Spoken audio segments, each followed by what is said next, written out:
Sono anni e anni che ci sono qua i Rom e i Sinti e nessuno ha mai fatto niente per loro. Per Renata Paolucci, presidente dell'Opera Nomadi a Padova, la questione nomadi ha radici lontane, ma gli ultimi fatti di cronaca hanno riportato d'attualità il tema sicurezza. Sotto osservazione sono tornati i campi nomadi. A Padova ne esistono due. Nel primo convivono 32 Sinti, i nomadi italiani, nel secondo 60 Arvati di origine slava.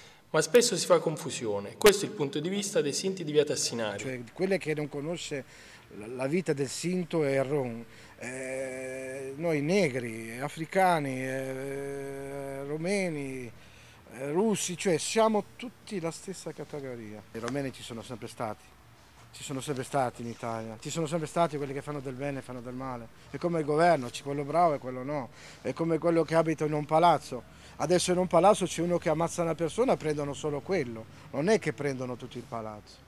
E invece in mezzo a noi se uno fa una sciocchezza siamo tutti uguali. Gli Arvati, nel campo di Via Longhin, invece la pensano così. Sì, ci confondono, sì, ci trattano male, malissimo la gente, perché dicono che siamo tutti uguali. Quindi c'è razzismo nei vostri confronti? Sì. Secondo la Paolucci, l'integrazione dei nomadi passa per due strade principali. Inserimento abitativo, superando i campi nomadi. Inserimento scolastico e con progetti però seri. Il problema più grosso è quello del lavoro per noi, che la gente che sa che viviamo nei campi nomadi non ci dà più lavoro o ci licenzia dopo 2 o 3 mesi.